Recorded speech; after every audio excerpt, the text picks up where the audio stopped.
ओम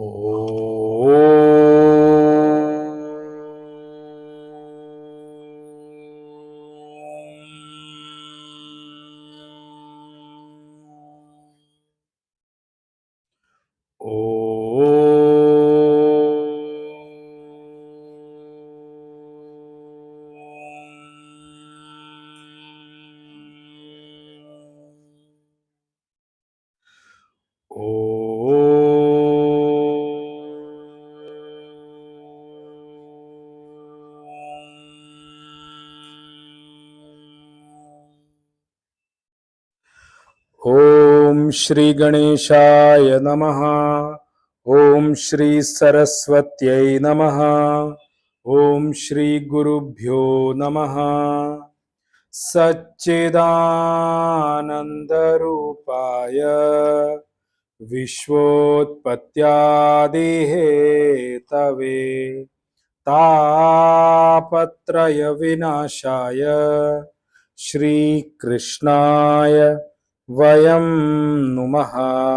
श्रीकृष्णाय वयं नुमः। वसुदेवसुतं देवं कंसचाणूरमर्दनं देवकी परमानन्दं कृष्णं वन्दे जगद्गुरुं। कृष्णं वन्दे जगद्गुरुम्। मूकं करोति वाचालं पङ्गुं लङ्घयते गिरिं यत्कृपातमहं वन्दे परमानन्दमाधवं। परमानन्दमाधवं परमानन्दमाधवम्। ॐ वाङ्मे मनसि प्रतिष्ठिता मनो मे वाचि प्रतिष्ठितम् आविराविर्म एधी वेदस्य महानिस्थः श्रुतं मे मा प्रहासीः अनेनाधीतेन अहोरात्रान् संदधामि हृदं वदिष्यामि सत्यं वदिष्यामि तन्माम अवतु तद्वक्तारमवतु। अवतु माम् अवतु वक्तारमवतु वक्तारम्। ॐ शान्ति शान्तिः शान्तिः। सदाशिवसमारम्भां शङ्कराचार्यमध्यमाम् अस्मदाचार्यपर्यन्तां वन्दे गुरुपरम्परां। श्रुतिस्मृतिपुराणानाम् आलयं करुणालयं नमामि भगवत्पाद शङ्करं लोकशङ्करं। शङ्करं शङ्कराचार्यं केशवं बादरायणं सूत्रभाष्यकृतौ वन्दे भगवन्तौ पुनः पुनः। ईश्वरो गुरुरात्मेति मूर्तिभेदविभागिने व्योमवद्व्याप्तदेहाय श्रीदक्षिणामूर्तये नमः। श्रीदक्षिणामूर्तये नमः। श्रीदक्षिणामूर्तये नमः। श्रीकृष्ण गोविंद हरे मुरारे हे नाथ नारायण वासुदेवा जिह्वे पिबस्वामृतमेतदेव गोविन्द दामोदर माधवेति। हे कृष्ण हे यादव हे सखेति। हे कृष्ण हे यादव हे सखेति। हे कृष्ण हे यादव हे सखेति। Narayan, Narayan, Narayan.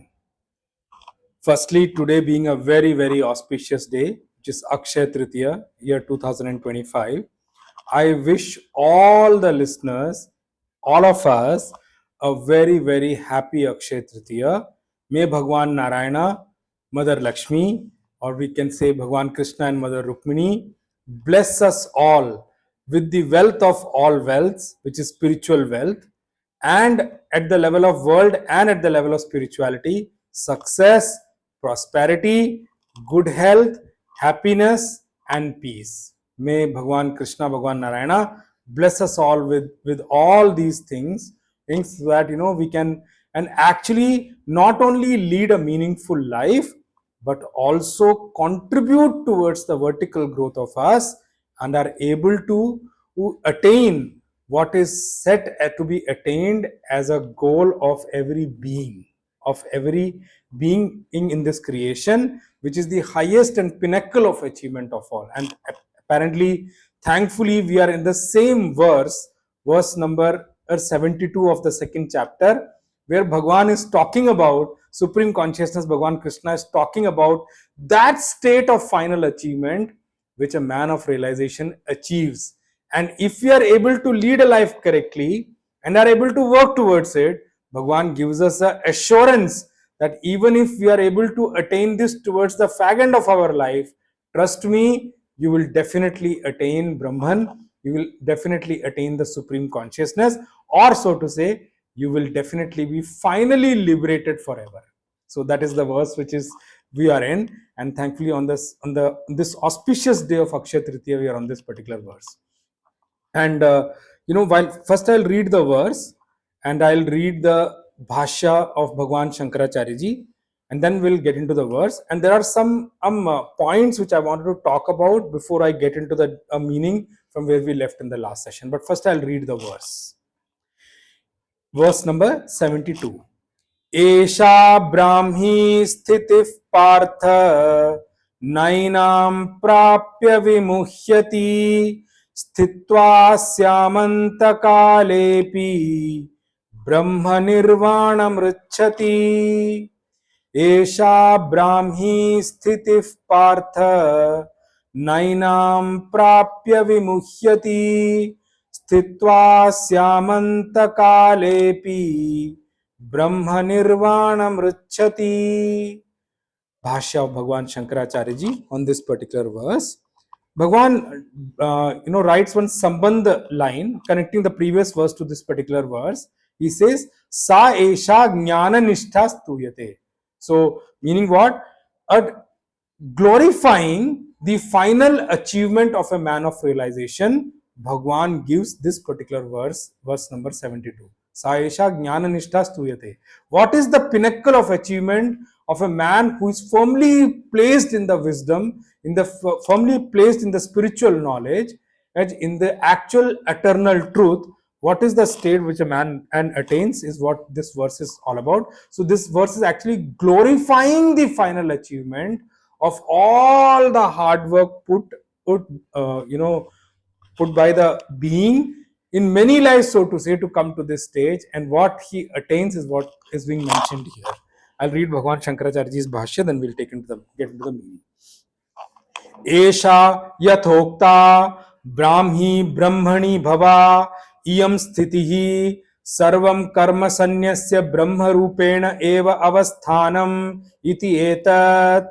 He partha न एनाम स्थितिम प्राप्य लब्ध्वा विमुह्यति न मोहम प्राप्नोति स्थित्वा अस्याम स्थितौ ब्रह्म्यां यथोक्तायाम अंतकाले अपि अन्ते वयसि अपि ब्रह्म निर्वाणम ब्रह्म निर्वृतिम मोक्षम ऋच्छति गच्छति किमु वक्तव्यम ब्रह्मचर्याद एव सन्न्यस्य यावज्जीवम यो ब्रह्मणि एव अवतिष्ठते स ब्रह्म निर्वाणम ऋच्छति इति. Supreme Consciousness Bhagwan Krishna, in the series of verses concluding the teaching of chapter 2, which is Sankhya Yoga, Bhagwan comes and elaborates upon the glory of a man of realization and the achievement, the pinnacle of achievement of a man of realization as part of glorifying that achievement. Now remember, when Bhagwan glorifies something, it is not a wasteful word, or it is not just to motivate us without any meaning behind it. Whatever words Bhagwan speak, we have to understand one thing, it is 100% truth, 100% truth. Whether we are able to comprehend it or not, we may not be thinking at the level where we are today, we may not be able to comprehend that kind of level which Bhagwan is talking about. We may not be able to fathom the fact that there is such kind of an achievement which is also available, because the way we have seen and lived in this world, we have lived and understood world very differently than what the world is actually. And the way we have understood achievement, success, prosperity in this world is far different from the actual level of success, prosperity and achievements we talk about in this particular world. And that's why in the last session also I brought about that point when Bhagwan Shankaracharya ji gave the Prastavana Bhashya, which is the preface Bhashya before even the Bhagavad Gita started. And I had spoken little bit about that Prastavana Bhashya there. There Bhagwan Shankaracharya ji clearly, highlights this fact. There are two paths available in this world: Pravritti Marg and Nivritti Marg. Means the path of action and the path of renunciation.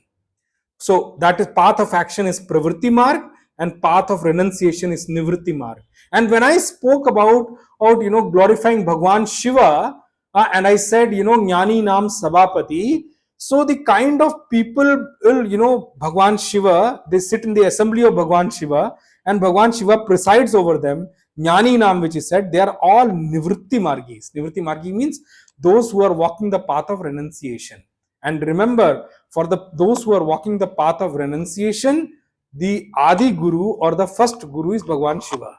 That is why, Sada Shiva Samarambham, Shankaracharya Madhyamam. So we continue with that particular one. So when I talk about these, whatever I spoke in these three verses, 70, 71 and 72, I want to use one caveat there, and please mark my word for it. Even though, for us, we may not be able to fathom the fact that what is this level which Bhagwan is talking about. And, we end up doing one blunder that since we do not understand, we sway to the fact that, this is something which Bhagwan is talking about, a fairy tale kind of a situation. Just to excite and motivate us jivas, so that we, walk the path of dharma, and, let allow this creation to run smoothly. Probably that is why Bhagwan has created a fairy tale kind of a situation, that this is the kind of thing available. And many people come back and ask, show me who has achieved it. Show me one and who has reached that state. Let me tell you one thing very honestly. If we are making a fool of ourselves and we are actually, not working correctly to correct our faith in life, if this is our thought process. Just because I don't understand, I cannot overrule that reality, it does not exist. Just because I don't understand, the reality doesn't exist. That way of understanding and that way of living a life is actually a foolish way of living life. There are many things in this world, even at the worldly level also, which we all may not understand. Like, I'm just giving you an example, a small example, so to say. Those people who are in the field of science and technology may understand the details of how a mobile technology works. I'm just giving you an example, hypothetical example for you to just think through. They may understand that, how the mobile technology works. But for a layman or for a man who's not so much aware of the technology, this mobile phone will always be a wonder. I don't know. I just use one small instrument, dial a number, and it connects somebody on a different side of a city, different side of the world, and I can instantly talk as if I'm standing in front. So for many, it's a wonder. But for those people who understand this technology, it's like a cakewalk. Oh man, it's so simple. There is a software which works, there's a SIM card which works, and tower to tower it's connected, then through satellite it goes. All these things are very clear for a man who knows this technology. In the same way, when we do not understand the aspects of spirituality, the first part is the first part of disaster in our life is we have all been swayed away from completely to the opposite direction of spirituality. We have completely moved away from cultural education, so to say. Because of that, many spiritual aspects, people think that they are talking about some kind of a fairy tale kind of a situation. It never exists, it never existed. They are all build up stories, is to just motivate man so that we end up doing correct deeds in our life. I'm sorry, my friend, that's not correct at all. Just because you do not understand and that doesn't mean that that thing doesn't exist, as I just explained you. So when I talk about these verses 70, 71, I already explained. 72 I'm talking about today, from where we left in the last session. Whatever I speak about, whatever state I'm talking about, it is definitely going to be very difficult for us to comprehend. But don't worry about it.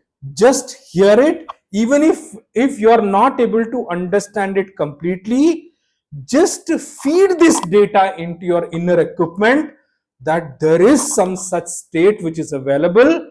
And yes, that is the goal of every being. Trust me, I'm telling you, every being, irrespective of how many lives we may take to reach there, that is the end goal of every being. And remember one thing, that state is alone called the eternal peaceful state, eternally peaceful state. It the state of no return, the state where we completely move out of the cycle of birth and death. All that we do today, all that we are doing today, we may have understood them as success parameters and benchmarks and all those things, seeing other people in the world.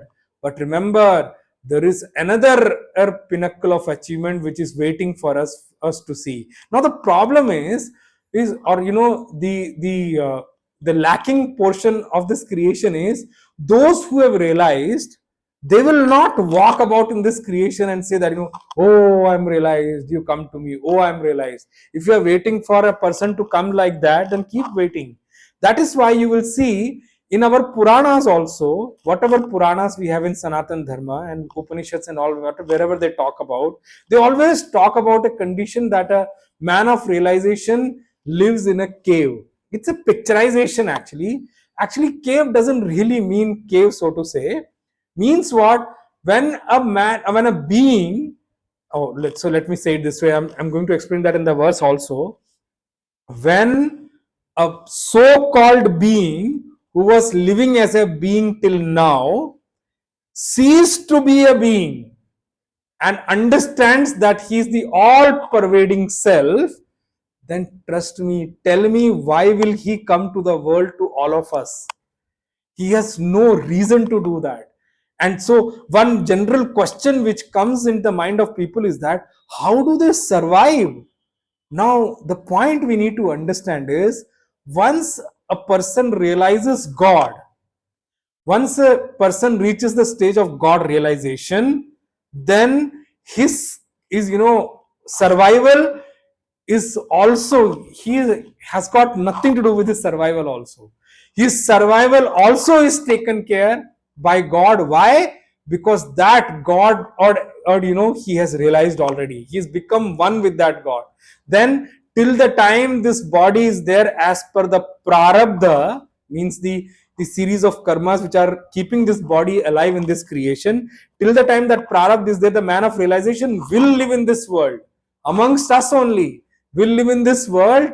But remember, he will not be of the world, he will not be for the world.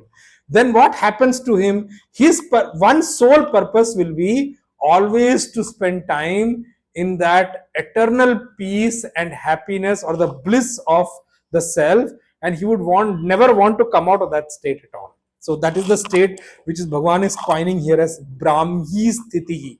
He's reached the state of Brahman. He's reached the state of supreme consciousness. He's reached the state of eternal truth. Reaching that state, all the kind of worldly happiness and worldly things become minuscule in front of them. The way somebody takes off in a flight and he looks down, the house which was so big for or that person may seem like a very small kind of a dust particle. In the same way, for this man of realization, that is how the creation is. And I told you about Bhagwan Shiva in the last session, that for a man of realization, the way Bhagwan Shiva, and I spoke about his marriage and all those things, for a man of realization who has realized the self means his beingness himself is negated. He is ceased to be a being till then. And remember, who are all of us in front of him? All of us in front of him are nothing but the same expanse of the supreme consciousness. That is why you will see, amazing amount of compassion oozing out of this man of realization, whosoever meets him with respect and reverence. Why with respect and reverence? I said, even if people who meet him with arrogance and all, this man of realization may have compassion towards that person. But man of realization knows, even if whatever I do, it will not help this person at all because of his own state of mind. So the man of realization just ignores. Because for him it doesn't matter who respects and who insults, because the man of realization has already gone beyond them. Nabhi nandati, nadveshti. Bhagwan already said in the previous verses as in this chapter itself. So that is the state of man of realization. So I need to tell you that, when you hear these things, remember it is just to park one data into your inner equipment that there is some such state available. Unless and until you know where you have to reach, even though you may not understand now, but even if you just feed it in your inner equipment, one day, irrespective of which life it is, you will surely walk towards it. Right now, why we keep walking on the spiritual path, keep falling, keep walking, keep falling? Because our faith is not firm enough right now. For us, spirituality is just another thing, it is just another subject. For a man of realization, spirituality is the thing. Even creation is a secondary subject for a man of realization. That is the state of a man of realization, and that is exactly what Bhagwan calls here as Esha Brahmi Sthitihi. He says it's a state.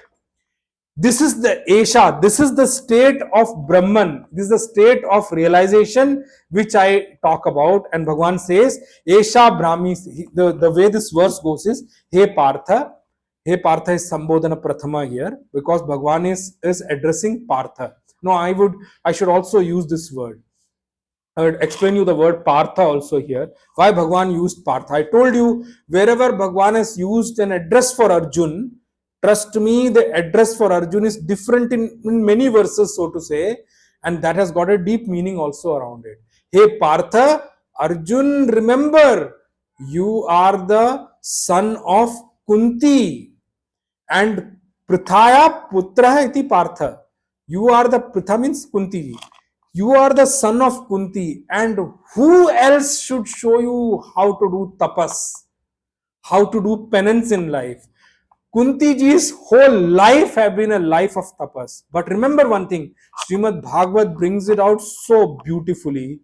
She was an ardent devotee of Bhagwan Krishna. Ardent is the word I'm telling you. Means she was an inseparable kind of a devotee of Bhagwan Krishna. That is why it is said in Srimad Bhagavat, when Arjun comes back, like after knowing that Bhagwan Krishna has winded up his Leela Sharira, his what you call his playing body here, or his avatar body here, and had winded up his Leela from the earth and gone back to Vaikuntha. Gone back means in the physical form, gone back to Vaikuntha. So Arjun cried a lot. I explained you, in the beginning of the Bhagavad Gita itself, when I was giving the preface of Mahabharata also. At that time also I spoke about, and in multiple places I've said that. But Kunti ji, it is said, the moment she heard this, she did not, come and weep in front of her sons and nothing at all. She was so much detached that she closed her room, closed her eyes, and got into meditation or samadhi of Bhagwan Krishna and merged into him. Merged into Bhagwan Krishna means what? She attained samadhi in the room itself. So imagine, it is not something which has happened overnight. It has been developed over a period of time. Samadhi also comes from abhyasa. There is a reason I'm not using the word meditation here. See, in the world of meditation, there are two words you need to understand. It is called dhyana and samadhi. Now, dhyana means the meditation which we know today. Samadhi is not that. Samadhi is far higher state of meditation. It is a different level altogether, where we cease to exist and become one with what we are meditating upon. So the Triputi is not there. In Samadhi also there are many forms. I will speak about some other time. Especially there is a 6th chapter in Bhagavad Gita itself, Dhyana Yoga. When we come there, we will talk about that. So Samadhi is completely different. And so when we think about that, so oh Mother Kunti, it is said that she realized the self then and there, but Pandavas we speak about that they went for Swargarohan. You know about this story from Mahabharata, and Srimad Bhagavad also it is there. But Kunti never went with them. Only 5 Pandavas along with Draupadi, he went for the Swargarohan, and which is towards Badrinath. And remember, I'm remembering Badrinath today on the day of Akshay Tritiya, when Badrinath opens its door for devotees. So, there is a grand ceremony which happens, and Akshay Tritiya is the date of opening of Char Dham of Sanatan Dharma in Uttarakhand, which is Badrinath, Kedarnath, Gangotri, and Yamunotri. All 4 open today on the day of Akshay Tritiya, and Char Dham Yatra also begins today. So there is a grand ceremony there. So I'm remembering Swargarohan on the day when, and what on the day of Akshay Tritiya, when Badrinath Dham opens today. And one thing I'll tell you very honestly, if you can, especially all Sanatanis, must visit Badrinathji once in a lifetime. I'm not saying repeat it again and again. Of course, take care in which weather you go, because the route is itself little difficult and it's not an all-weather route at all. But for all Sanatanis, I'm saying till the time your health allows, and if you have the resources to go, you must make that visit once in a lifetime. The Char Dham of Sanatan Dharma, Uttarakhand Char Dham I'm talking about, or the Badrinath, Kedarnath, Gangotri, and Yamunotri. One must do if it is possible for people. Don't, if it's too difficult, it's a different thing altogether. But that's something it's worth visiting. But of course, everybody can't do it, because for such visits you need to have grace of God also. So that's the point I'm trying to make. So Swargarohan, Pandavas went along with Draupadi. It's the story comes, and one question should arise: why didn't Mother Kunti go? Because Kunti ji is already realized and merged into the self before even merged into Bhagwan Krishna, much before or even Pandavas left for Swargarohan. It is said there. So that is what it said. So hey Partha, I'm reminding you, Arjun, you are the son of Mother Kunti. Your mother represents tapas. And this state is achieved only after great penance in life. This is not a state which you just walk into accidentally. No, it is not a state which you will be able to walk into overnight. It comes after a long period of spiritual penance, I'm talking about, or spiritual practice. Why should I say penance so much? Of course, spiritual practice has its own level of penance. That's a different thing altogether.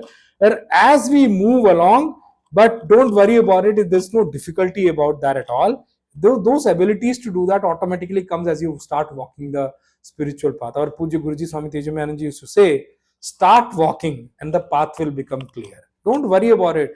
On this path, it's not like some highway where the highway is not lit and you have to fear for highway robbers, or something to some inadvertent thing to meet you and all, some tragedy to meet you and all. It's not like that. Spiritual highway is well lit, and trust me, God has made enough arrangement for you to get help all through the path, all through. I'm telling you, you don't need to worry about that. Yes, there are worldly duties to be done.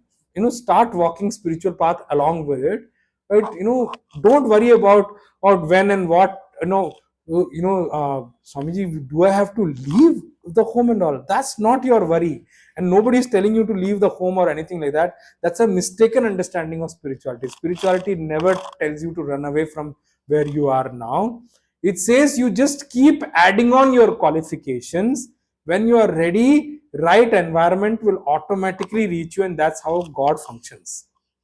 It's not our worry at all. So coming to the verse, he's Bhagwan, Supreme Consciousness Bhagwan Krishna says, Hey Partha, Esha Brahmi Sthiti. This is the state of achievement of realization which I'm talking about. This is the state of Brahman I'm talking about. Then Bhagwan points it further saying that Enam Prapya Na Vimuhyati. That's how you need to understand this further line. Huh? Don't understand this na enam prapya vimukhyati. You know, na enam prapya. Don't think like that also. Enam prapya na vimukhyati. Once a person achieves this state, enam prapya, reaches this state, achieves this state, once this person achieves, once a person achieves this state, na vimukhyati, it will be a state when this person will never ever get deluded or never ever fall back into this creation at all. Na vimukhyati. Otherwise, what happens is when we start spiritual practice, as I told you, we keep falling, then we start again, we leave it for some period of time, then we start again, then we think, I do not know why it fell off completely. All these things happen according to our own prarabdha, our own punya, our own vasanas, our own karma. But that is why I keep telling again and again, don't miss out on growing in love and devotion for God, because you don't know at times of such fall, that is what which comes to our help. And also along with it, continue to do earn punya. Punya is very, very important for us in life, especially in spiritual path is definitely very, very important. So coming in, Bhagavan says, then he continues in this verse and says, Sthitva asyam sthitva antakale api.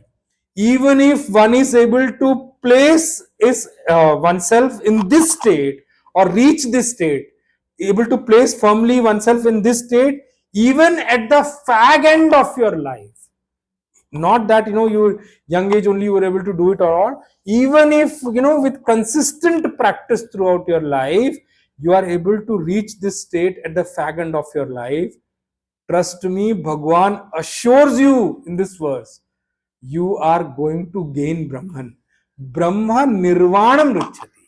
Now I have to explain all these words, I'm coming to that. Now nirvan, this word you would have heard very popularly, I think very lightly used in many contexts, so to say. Nirvan, actually there are many meanings, things which I'm coming to that. Nirvan, the way we understand today, is liberation. Right? I told you liberation itself has got many meanings, so to say. Liberation need to be understood at many different levels.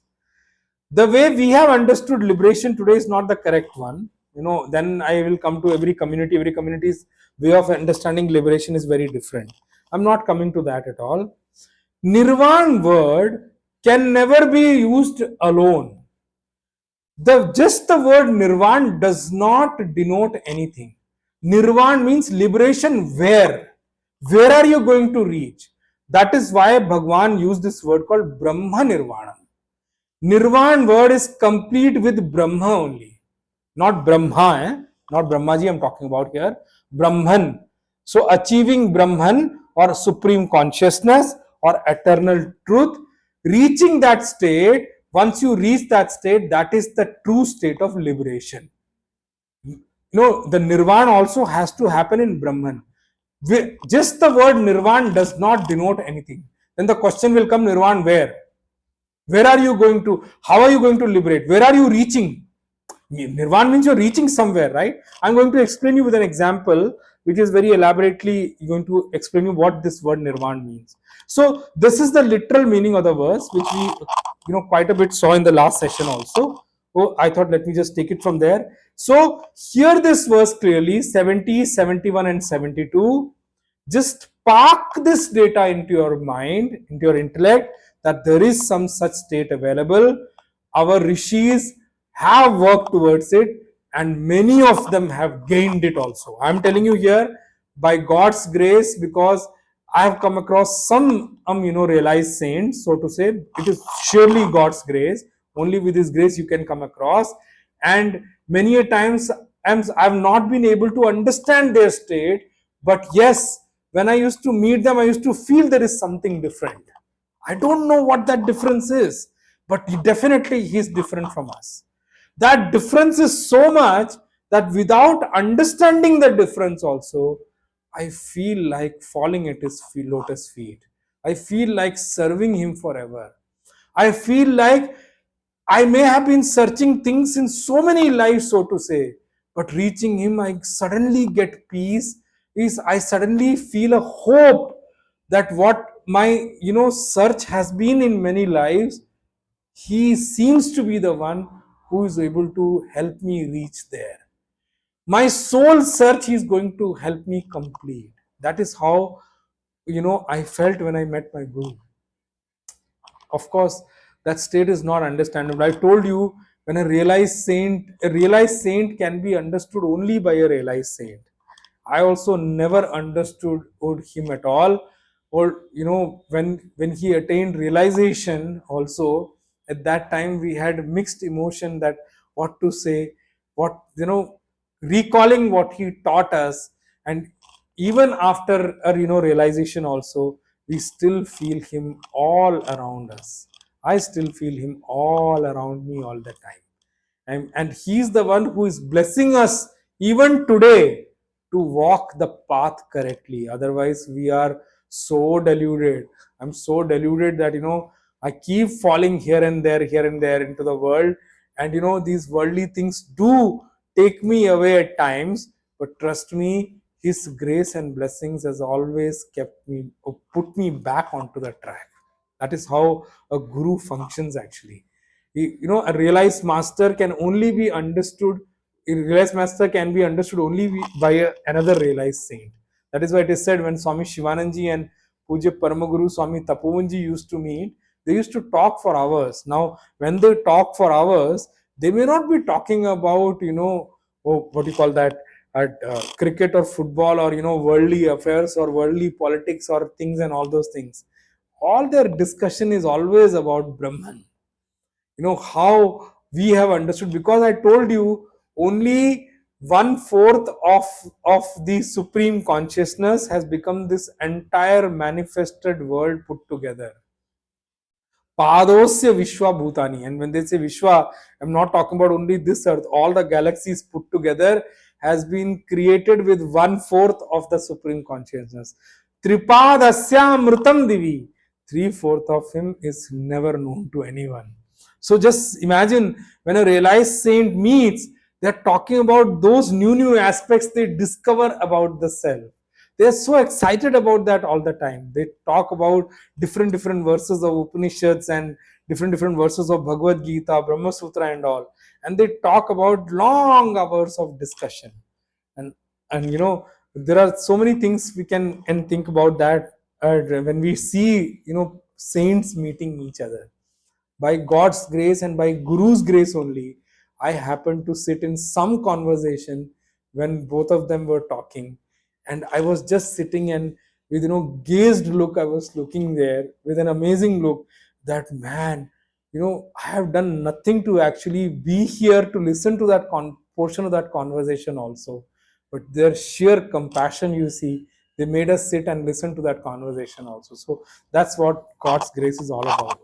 Anyway, so coming to this verse, so by culminating the teachings, or concluding the teachings about Sthita Prajna, the concluding the teachings about the properties of Sthita Prajna, Bhagwan says is here, the the the thought, the kind of thought which has come into the mind of a realized saint or a man of realization, we call it Brahmakara Vritti, Brahmakara Prajna, which is same as Atmakara Prajna. Means what? His Prajna has taken, his Prajna means his wisdom has taken the form of Brahman. His Prajna, his wisdom has taken the form of the self. Because knowing the self, one becomes the self.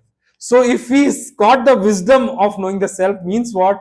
Self itself shows this man and what is its true form is all about. And I told you in one of the verses in one of the podcast sessions before also, self cannot be known by us, and it is there in the Upanishad loud and clear.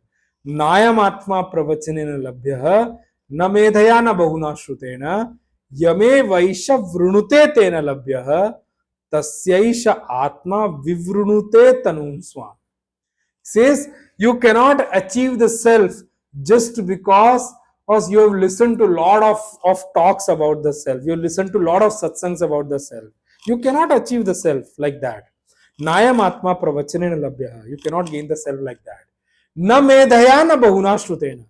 Just because I have got very good memory power and have memorized the entire Bhagavad Gita, I know many verses of Upanishads and all those things. I'm sorry, my friend, you are not going to gain the self just because of that. न प्रवचनेन लभ्य नायम आत्मा प्रवचनेन लभ्य न मेधया न बहुना श्रुतेन. Yeah, just because pravachanena means somebody has given lot of talks about the self, and he has given self knowledge to millions of people. I'm sorry, that is not going to get you the self. Nayam Atma Pravachane Labhya, Na Medhya, somebody has got very good memory and grasping power and has got so many verses of Bhagavad Gita and Upanishad in their memory. Sorry, it's not going to get you the self.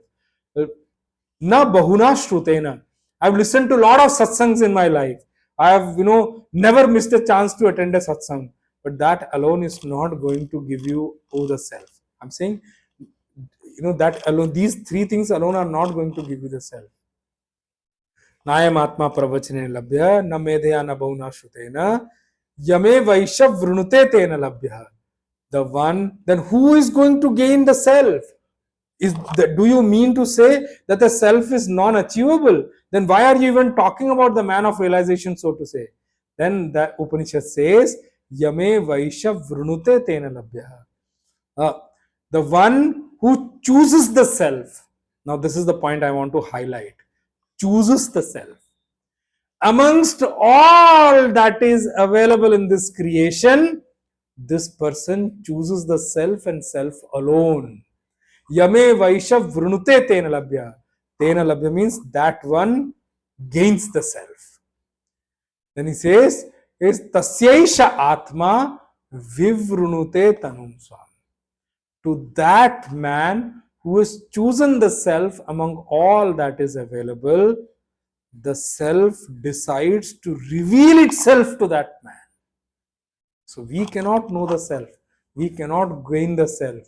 Self is so big, so high, so subtle. The self itself has to choose to reveal itself to us. So that is what spirituality is all about.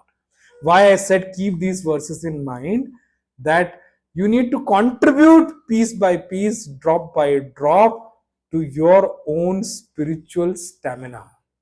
You have to build your spiritual stamina drop by drop, piece by piece, which is what your contribution towards vertical path is all about. So Bhagavan says here, his prajna, his wisdom, his knowledge, it is of the shape of Brahman, of the shape of self. Well, with that thing, he doesn't place himself in that self. If his wisdom itself takes the form of the self. And this is actually the direct cause, sakshat sadhan, direct cause of placing oneself in the self or firmly abiding in the self. And the meaning of firm abidance in the self is abiding in Brahman or placing oneself firmly in Brahman. Esha Atma Sthiti Eva Brahmi Sthiti. The one, and the state of firmly abiding in the self is what in the true sense is called as abiding in your true nature, abiding in your, or abiding in Brahman. That is what in Sanskrit is also coined with a term called Brahmanishtha, which is free from all the kind of it is said Trivida Paricheda, all the kind of three kind of differences which is found in this creation. Everything can be classified in terms of time, space, and object. Everything differs in these three kind of differences we call about. Everything is different in terms of time and space and object. These are the three differences which actually differentiate us and everything in this creation. Whereas the self is completely devoid of these three differences also. That is why it is said about the self, that the self remains in one same single form, unbroken form, in all the three periods of time. It is unbroken. So many creations have come and so many pralayas have happened. So many times creation has come and creation has got dissolved, but the self remains unbroken, one single whole. WHOLE, I'm talking about one single whole. It's never ever divided. And this, which is which is completely free from the differences of the three thing, Trivida Paricheda Chuni, which is free from the differences, that kind of existence is what is this all pervading, ever conscious, ever sentient, and in the form of ever in the form of true bliss. In that form, in that true blissful form, when a sadhak, when a seeker places himself firmly, that is what is called Brahmi Sthiti, as explained in this verse by Bhagavan. Once a seeker is able to attain that state of firm abidance in the self, then that seeker will no longer remain seeker. That seeker has become what? Spiritually realized saint or man of realization. Once a man becomes a man of realization, remember, man also, I'm saying, coining it here, he is no longer a man also. He is the true walking self on this particular earth, by the way. So once one person has reached that firm abidance in the self, has attained the self, then delusion can never happen to that person ever. That person can never fall back to the state of delusion. Delusion means what? What do you mean by delusion? We are in the state of delusion about our true nature, who we really are. And mistakenly, we have understood ourselves to be the body, the mind, and the intellect, and so on and so forth, belonging to so and so family, being in so and so position, and having so and so duties, so many things we have assigned to ourselves. That is our delusion actually. In reality, our soul is the true self, which is all pervasive, which is what I said in these three properties, so to say. So then this delusion can never happen to such a person. A man of realization is free from all these things. That is why here when Bhagwan says prapya, what is this attainment Bhagwan is talking about? That attainment and should be clear in its meaning to all of us. We should clearly know what Bhagwan means by the word called prapya. Now, when we attain something today in today's world, whenever I attain any object or any situation, and remember this thing, whatever is attained by me is different from me, right? I am different and what I attain is different. Here, if we understand the meaning of attainment and in the same form, then there is a mistake which we will end up doing. That which is attained as different from me, remember, there will always be one condition attached to that, that since it has been attained by me today, I will one day lose it. There is nothing in this world which can, and which is devoid of this particular property. Everything what I attain today, one day or the other, I will definitely lose it. Sanyog and Viyog goes automatically. Means what you call that, attaining and losing goes simultaneously with each other. As pair of opposites, they walk together. So if I attain the self in the same manner as something different from me, then I will have to understand this. Then I will one day, I'm going to lose it also. But then the meaning of attainment is not correct the way Bhagwan is saying here. That is why I told you we have to understand the real sense of what Bhagwan is trying to say here. Here, The attainment we need to understand in this way. It is not something which is not with me today. All the things which I attain in life today at the worldly level, they are not with me today. So I work hard towards them and I gain it and I attain it. And one day I lose them. But here the attainment is different. Why? Because it is not something which is not with me. This attainment is praptasya prapti. It is attaining something which I already have. Then what are you talking about? If I already have, then why am I attaining it? I already have, but I'm deluded to know this way that I am far from it today. Now tell me something very honestly. Whenever I speak about self in the any discussion of the episode, don't we think that it is something in we have to attain and is sitting somewhere else and have to reach that state? No, spirituality is not like that. No, I remember this example which I'm giving you. I also used to think why we are doing it. Cricket season is going on, by the way, so I can bring that example straight away. So whenever some batsman achieves a century, half century or double century, we see them in the field raising their bat, looking up to the sky, and doing some prayer or prostrating or whatever.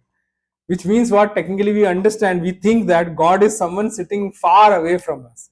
If he is sitting far away from us, then attainment means going and reaching him, traveling all the way there and trying to meet him, right? So for example, I am sitting at a different place and you are in a different city. If we have to meet, one of us have to travel, right? Because we are far from each other. But remember, the attainment of self or supreme consciousness or God is not like that. I told you, Sanatan Dharma does not have a concept of God who is sitting far from us. There is no such concept of God at all. According to Sanatan Dharma, God lives with us, through us, in us all the time. Even when we are not there, He is there. That is the nature of God you need to understand. And in any form you can think, formless also you can think, whichever way you want to think, that's up to you. But remember, that is why when a devotee calls, there is no way, if the devotee calls genuinely with a genuine pure heart, there is no way God doesn't come. Trust me, I'm telling you. Why? Because He's all pervading, He's present everywhere all the time. Even when I'm asleep, I'm in deep sleep also, He is the one who is awake and protecting me. He never sleeps.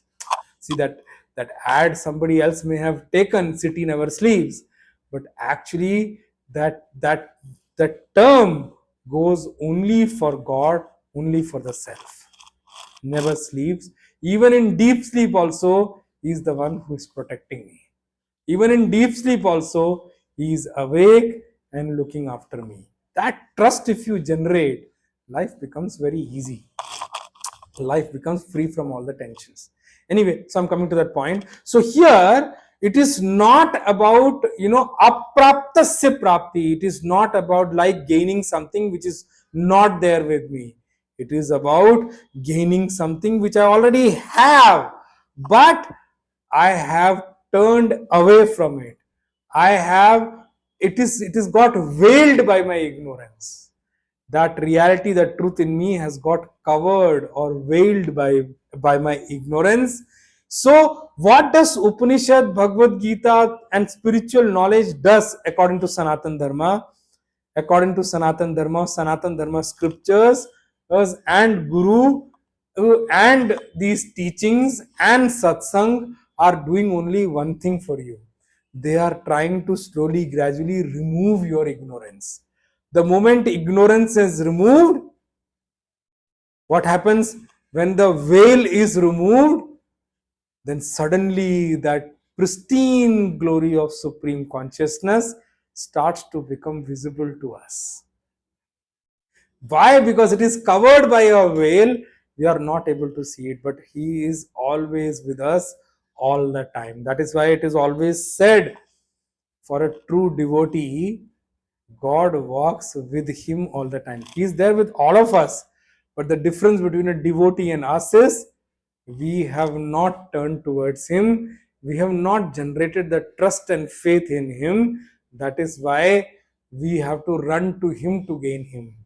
For a devotee, he has already worked towards gaining the faith, gaining the attitude of service at His lotus feet, that God chooses to be with him. There are many stories I can talk about from Purana where Bhagwan, I tell you, one day, whenever Bhakti Yoga comes, I'll explain that. Trust me, I'm telling you, it's very emotional to talk about how God works.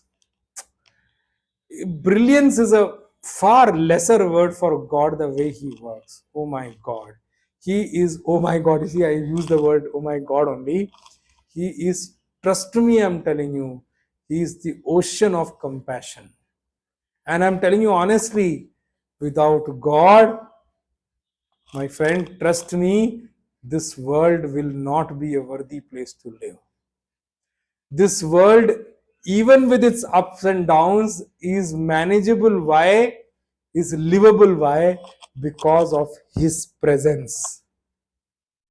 His presence is the one which makes this world livable.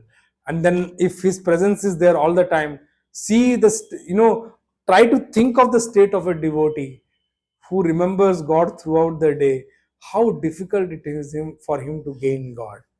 He's already done that. Yame Vaishav Vrunute. He's already chosen him over all the other choices. And trust me, I'm telling you one more thing. The Nivritti Marg is also about that. Whosoever takes sannyasa. Now, I told you in the last session also, sannyasa is not about robes.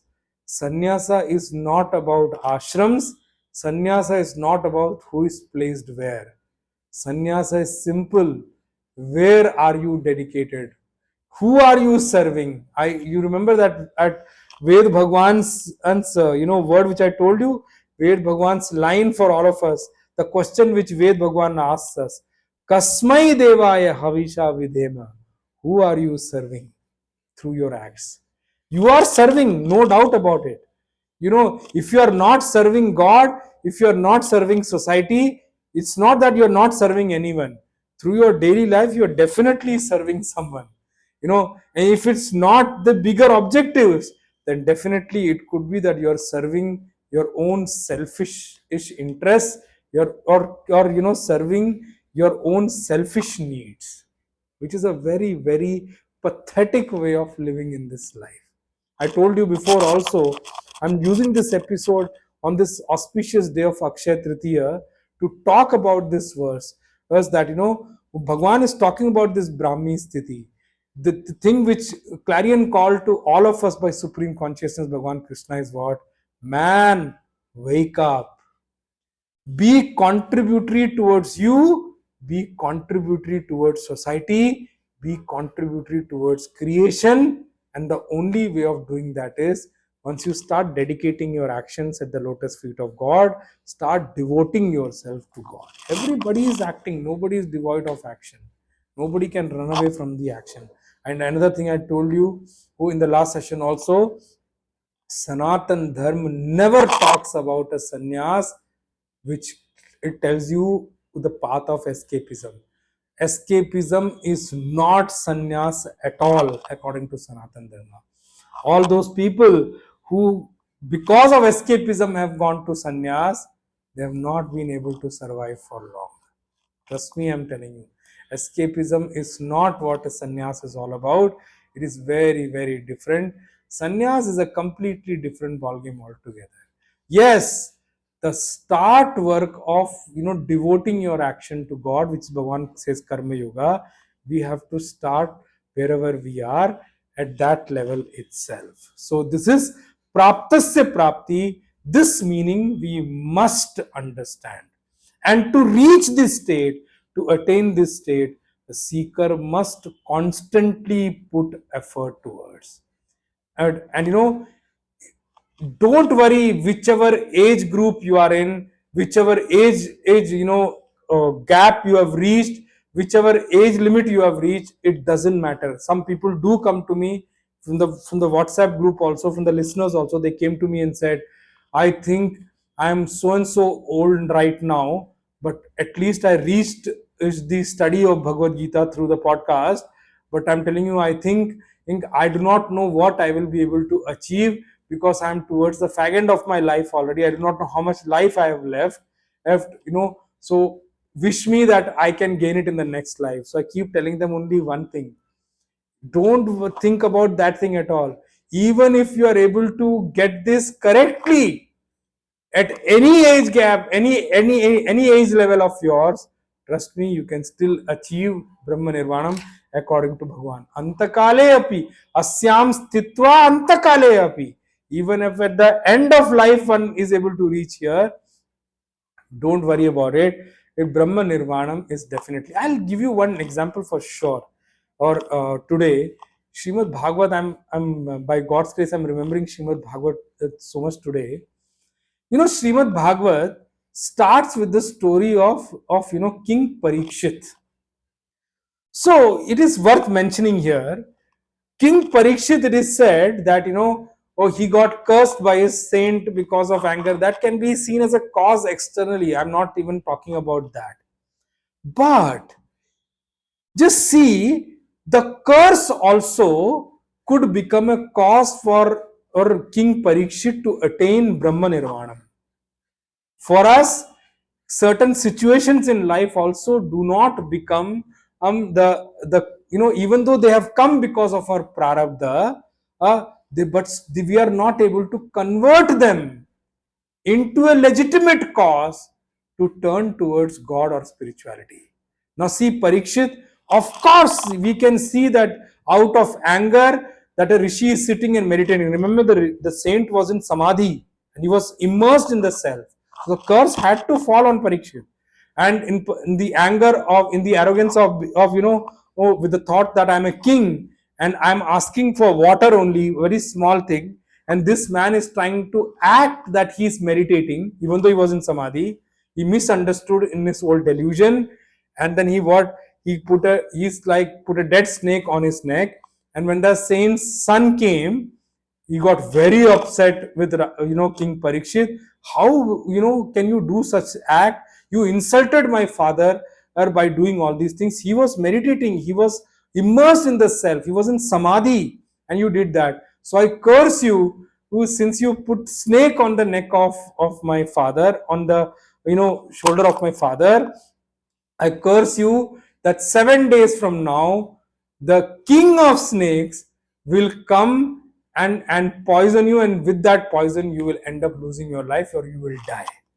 Now, Parikshit could have also, wept, got depressed, as could have gone, into a sad state, closed himself in the room and all those things. But just think what Srimad Bhagavad is trying to tell you.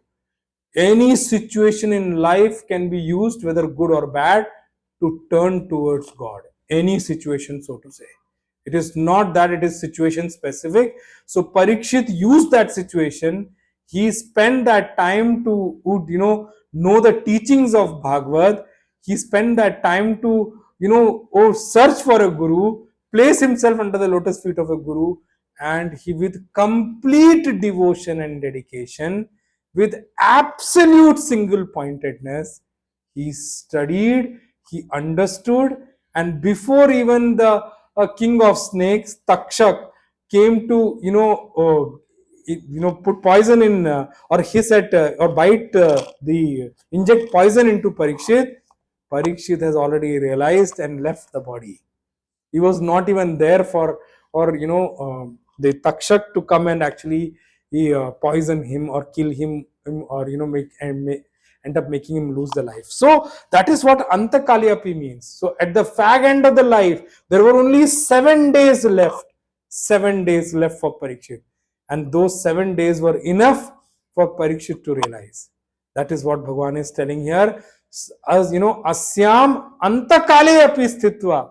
Even if at the end of life somebody is able to place himself in that, Brahma Nirvanam Richati. Surely you are going to attain in liberation, that's for sure. So age is not an obstacle for or such achievement. And even if at any level of age, one person is able to become aware or conscious of the true nature of the self, and is able to place himself or herself in the self, then Bhagavan says Brahma Nirvanam Richati. This person is surely going to, sure and sure going to attain Brahman, sure and sure going to attain in the supreme state of realization. That's what Bhagavan says. So that's why, and Brahma Nirvanam is what? It is the final result achieved by a man after these efforts. So this verse is actually what? Falashruti. Bhagavan is talking about the result what this man is going to achieve with all the kind of spiritual efforts he has put throughout his life. Now coming to this point, I need to make you understand one thing. What does the word nirvan means? I told you a few minutes before that I'm going to talk about this particular word nirvan. Now you have to understand the way Sanskrit explains this word nirvan. Nirvan word literally means dozing of a lamp. Okay, and in Hindi we may say Deepak ka bujna, dozing off of a lamp. Okay, when a lamp dozes, when the oil or clarified butter or whatever you put in that lamp to burn that lamp. See, this example you may not be able to understand with the example of light today. That's why I'm not taking electricity and bulb and light for that example. I'm talking about the lamp which we light with oil in it, or probably clarified butter in it. The light lamp which we light, you see, when we light the lamp, because of that oil or that clarified butter in it, because of the fuel in it, the lamp is lit, and the lamp will be lit till the time the fuel is over. Okay, if you really think from that example, you will understand that at the moment a lamp dozes off, once the oil is over or the fuel is over, when it dozes off, in Sanskrit we call that as nirvana. We say that it has attained nirvana. That is how you need to understand. But now you have to get into the deeper meaning of this particular thing which I explained, this deeper meaning of this example which I gave you. When we light a lamp, how do you understand a lamp? Lamp is placed at a place, is lit at a point in time. Okay, isn't it? Time and space, two things I told you. And the object in it is what? Fuel. And uses the fuel to burn, right? So it has got time, space, and object. These three things we see today. But that lamp, when you see it, please, I'm telling you why I'm explaining you this way, is that there's a deeper meaning to understand. When you see the lamp lit, you see that the flame is there on the lamp, and we mistake it that there is a single flame on the lamp. Actually, it is not. The flame which we see on the lamp is actually the series of flame. It's not a single flame. That's why you'll see it will keep moving here and there. Sometime it will shake here and there, move a little bit, it shake up a little bit here and there, bend towards one side, and all those things. The light which is lit, the light is not a single piece of light. It's not that. The light is actually, it's a continuous, but the flow of light, it is actually continuous.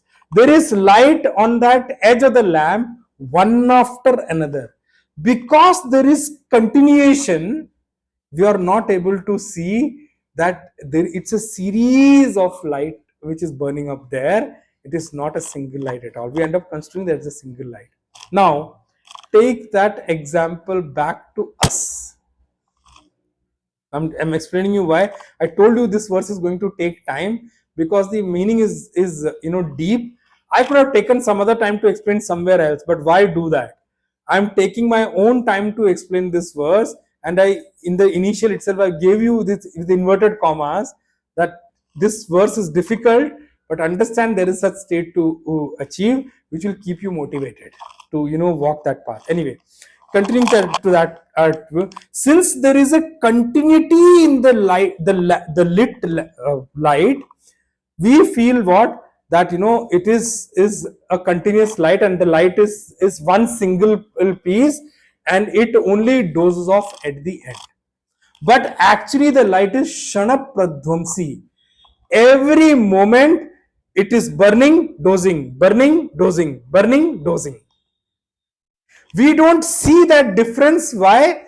Because between the interval of one dosing and the another lighting, the gap is not there.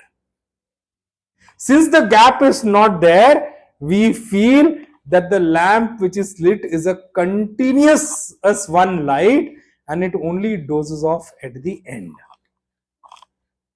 The light is actually shana pradvamsi. Shana pradvamsi means it is dozing off every moment.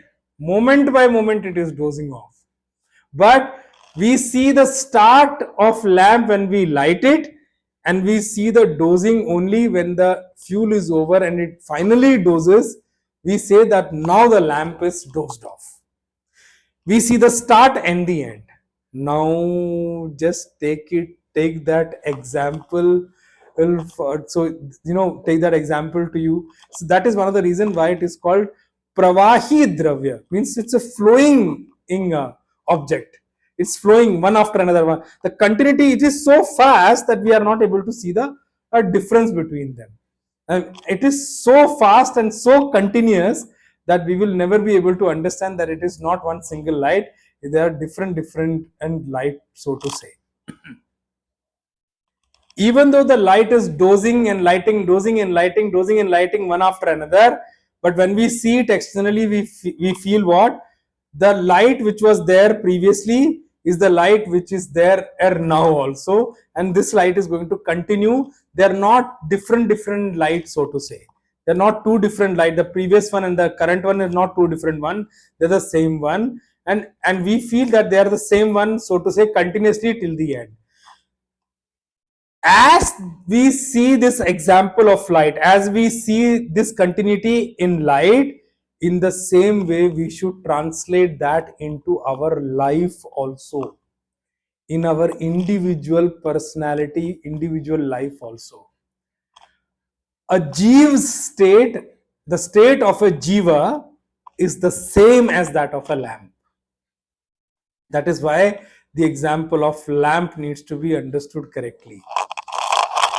The inner equipment or antakarana is that lamp. Okay. Now, antakarana is that lamp, and that light which is lit is the continuous flow of thought which keeps on moving throughout the day. Now just I'll explain you a little bit more detail also for you to understand. It's a little difficult, so I'll not take this session too long. I'll drop you at a place for you to take back and think, and then I'll continue from there in the next session. So life is also like that. Life is not like when throughout the day, it's not that one thought alone is from the start till the end. No, there is a continuous flow of thought, one after another, one after another, one after another, which gives me the continuity for a day and for a life, so to say. Goswami Tulsidas ji has given the same example of a Deepak, and he said that in the lamp of life which we have today, we have infinite vasanas of infinite life to say, or countless life to say. Let me not say infinite. Right? The fuel in our lamp is the countless vasanas of the countless lives we have lived. Until the time that fuel is completely burned, the lamp will be lit. Even if it dozes off, somebody may light it again, which is what the continuity of life is all about. Birth, death, birth, death. Death is not an end of life. Birth is not the only way to see the life, right? Death is not the end of life, and birth is not the start of life, so to say. We have started life, don't know countless lives before.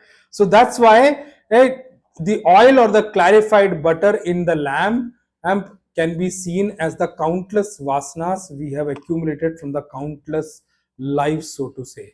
And and the thought which the light which lights up is the thought which continuously flows in us throughout the day. This continuous flow of light, it is what the light of a lamp is all about. Whenever a thought lights up, whenever a thought lights up inside us, in the light of that thought only, in the light of that thought only, we comprehend the world. We comprehend this scene creation. And in the presence of that thought only, we are able to feel or be aware of our personality called us. That is what we need to understand. But one thought which is a prevailing thought behind all of our lives thought is this thought or this vritti called aham, me. When we wake up and realize what? I woke up. When I say I woke up, and or when I think I woke up, that I thought is there with me from the time I wake up till the time I go to sleep. That thought is it's called the prevailing thought throughout the day, on top of which all the other thoughts come and go, come and go, come and go. That is how I need to understand how I realize my own personality, how I understand myself, how I see my life today. In the presence of that thought only, the thought called aham, I am able to realize this thing or be aware of my personality, my thoughts during the day, my acts and my everything. Even if the cause of it may be samadhi, samadhi means deep meditation, or the cause of it may be, or the state of it may be sushupti, deep sleep, or I will also put one more state, even if somebody is at the state of being unconscious. Some people fell unconscious, somebody fell unconscious as due to an accident, or due to anything, so to say. Even at the state of unconsciousness also, when we become unconscious, the thoughts cease to appear. I'm saying, I'm not saying exist. Deep down it may exist, but the thoughts cease to appear. When the thoughts cease to appear, what cease to appear in front of us? The world, or this creation, this worldly things cease to exist. In deep sleep, where is the world and worldly objects? Where are your relations? All of them cease to exist, even though it may be for a temporary period of time of your deep sleep. In the same way, in deep samadhi or deep meditation also, that is the state at which happens, that there is a absence of thought. And with the absence of thought, I say what? The world is missing. I am not missing the world. The world does not exist there. The world is not present there. Even when a person is unconscious, that time also the world is not present for that person. And all the kind of experiences which I usually have during my waking state when the thought is present, all those kind of experiences also are absent in these states, so to talk about. In the deep sleep also, and even for the people who do meditation also, this is the experience of all of us. I'm not talking about unconscious, so to say. And for a person who is unconscious, when the person comes back to consciousness, if you ask him, his or her experience will also be the same, since there is a what do you call that, equanimity with these two states. The unconscious state has got with these two states. That's why the unconscious state also, we coin that along with deep sleep, deep sleep, so to say, because the period may be longer. Because all the properties of a deep sleep are present in the state of unconscious state also. The realization or the awareness of the personality or the of our persona and the world, both of them are dependent on the thoughts. They are called vritti sapeksh. They are dependent on the thoughts. Without thoughts they cannot be there. Till the time thoughts are flowing, till that time we have awareness of both of them. We will be aware of both of them. As far as the thought flow is there, my personality, awareness of my personality will be there, and in that, along with that, there will be doership, there will be enjoyership, there will be desires, there will be action, there will be fruit of action, and there will be experience of happiness and sorrow. All these things will be there till the time the thought flow is there in continuity. Till the time the thought is flowing and there is a flow of thought, till that time the difference of one who is gaining and one that is gained will always be there, which is of the world and the worldly situation, and all the causes of those will be present. But at when is that state it we are able to achieve? When this thought is not there, that we will discuss in the next session, and which will come in the next time. So till this point, please sit down and think over it, have an independent reflection yourself for you to gain the deeper meaning and understand it in its real sense. कायेन वाचा मनसेन्द्रियैर्वा बुद्ध्यात्मना वा प्रकृते स्वभावात् करोमि यद्यत् सकलं परस्मै नारायणायेति समर्पयामि श्रीमन्नारायणायेति समर्पयामि। ओम पूर्णमदः पूर्णमिदं पूर्णात् पूर्णमुदच्यते पूर्णस्य पूर्णमादाय पूर्णमेवावशिष्यते। ओम शांति शांति शांति। हरि ओम श्री गुरुभ्यो नमः। हरि ओम। ओम तत्सत्।